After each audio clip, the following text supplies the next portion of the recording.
What's going on, y'all? I had to work y'all to another OneTake review, and this is of Nick and Miri make a porno, which I didn't know was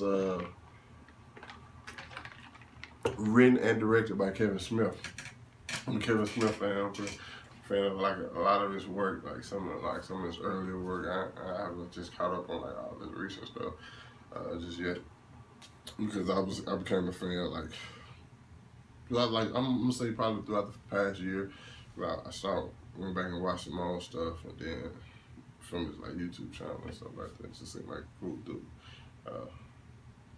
I need to speak up too, cause I'm pretty sure y'all just heard me mumbling. Anyway, Nick and Miri Make a Porno is basically about Nick and Miri who make a porno to try to make some money.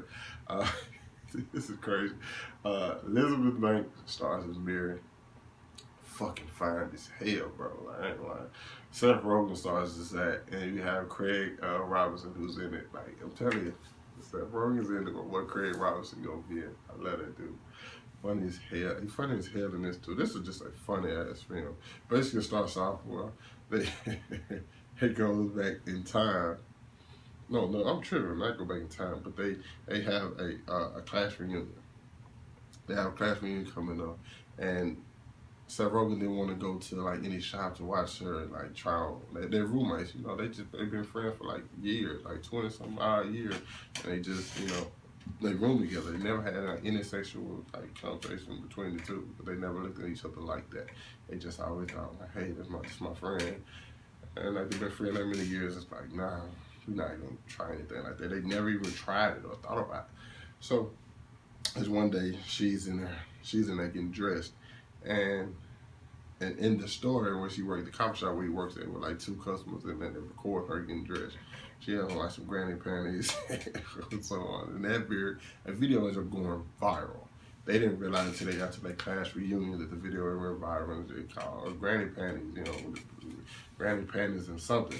And they see him, and she's going there to run into like a guy who used to call us something. I forgot the name he used to call her. Played by the guy who plays Adam now. Played Superman back then, but not Chris Reeves, but the guy after him. I can't think of his name. Ray Fisher. I know it was not Ray Fisher, but Brandon Ruth. Ray Fisher's Cyborg. What the fuck am I talking about? But I'm thinking of like DC Legend of Tomorrow because he plays Adam on that. But Brandon Ruth, Bobby Long, and she's. And Elizabeth Banks' character is going there to pretty much, she wants to fuck him. It's the only thing she wants. She want to fuck him. She knows he lives in Hollywood. She trying to fuck him.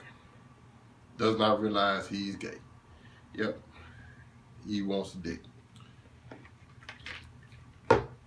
And he's there with his husband as well. And so it's crazy. So she starts falling off the rails for Seth Rogen and Elizabeth Banks. They don't got no money. Their lights going off. Their water's going out. Like they don't end up losing. They don't lose their apartment because they can't afford shit. And so they heard about how many views and stuff that their video got. So they thought, hey, we can make a porno. And it was like, hey, it's nothing, personal. We gonna do this for the money. That's the only reason we're doing it. We're gonna do this, we're gonna get paid, we're gonna be, what I'm saying? We're gonna be straight, all of that. Wow. So they borrowed the money initially from Craig Robinson's character, who hates his wife. That's what it's that. He's going through like a lawsuit with like the post office. And he's trying to wait for his settlement. So until then, he's just trying to get some money, some quick money. So he gonna invest in their porno idea. And I'll be damned. They go get like some people, bro. They go get my boy Jeff Anderson, dog. And y'all know I fuck with him from Kirk's too. You know what I'm saying? Like he plays Deacon. He's pretty much the photographer in this thing.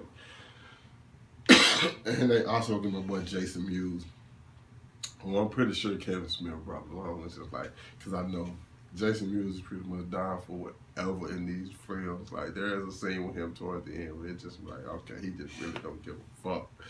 And of course, this pretty much goes, and they get some other actors, and they do make it. They make the movie, but there are some complications that go on because there are certain scenes, there's certain times when you see the bond between Seth Rogen and Elizabeth Banks' character building, and it's becoming more than just, it's becoming more than just, about the film. And it's like they really starting to like each other. So he's in more sex. He was in initially with 2 sex scenes. He in like 2 sex scenes with 2 different, her and another girl. She was on it 1. So she's like, nah, I'll fuck him too. She was like, she pretty much fucked Jason Mewes' character. He's like, I love the titty ass. I love his character because he's so fucking cool and everything. I don't think he's ever broken the sweat in any fucking role. Because he's like, oh yeah, I can fuck that pussy. Like, bro, he's it's not a bad thing. It's like, oh yeah. It's like he's always fitting it. Like, oh yeah, I can do this. Oh, what? You want me to do that? You want me to walk on the road with my fingers? Oh, y'all can fucking do that shit all day. Like, and you feel like he's unstoppable to do anything. And so, of course, you have them complications and stuff like that because she's starting to really like him, and he get to fuck her and somebody else. She's like, oh no, everybody else fucking 2 people. I want to fuck 2 people.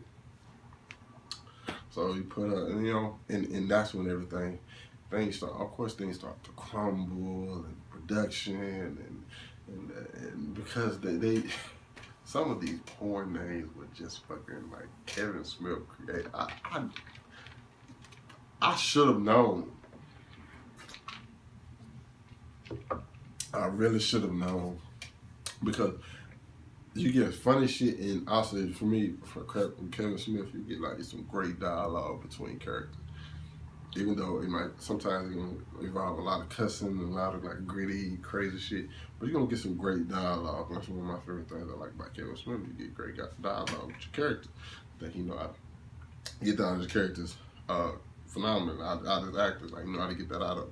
And performances is like great because it's like you see some emotion towards the end. Like, I don't want to spoil it because if you haven't seen it, it's worth going to check out, bro. It's funny. It seems like a story that can really happen, like especially when I think they were living in LA. I want to say, I just automatically assume all these movies take place in LA. That's just me. Like, it might have been somewhere cold. No, so it probably wasn't LA because it was snowing. Somewhere cold, but it's just like you see what's going on. And like I said, the story seems so believable. That's one of my favorite things. It's like believable stories, something like that can actually happen. Like, oh no, they will never get together. Or even though you say this is the show, I don't believe that it would happen like that. And I can honestly see the stuff that happened in this movie actually happened because they had 1 camera. They're trying to get everything, and like they were actually trying to act, and their acting was horrible. Not like for the movie, but for like the porno they were making. It was absolutely horrible. And it's like, how people get on camera, they pretty much freeze up, and they word be like, oh yeah, baby, take this. Like that's what it became. Dope film. I just found out it was on Kevin Smith.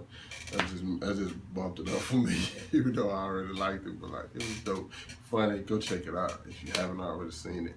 Also, what's your favorite Kevin Smith movie? I've pretty much seen all of them, except for like, okay, I take that back. I have not seen all of them. I really have not seen it. I think I'm gonna do it like a Kevin Smith week. I'm gonna review a lot of his own stuff because I think out of all of his movies, I think Chasing Amy is probably my favorite. Chasing Amy is probably my favorite because I don't know this song because I think that one is more. It's not Chasing Amy review, so I'm like, I'm gonna save it for it. Anyway, hit that like button, subscribe to my channel for more movie reviews, and I'll catch you with y'all later. Ooh, broke my neck clapping that shit.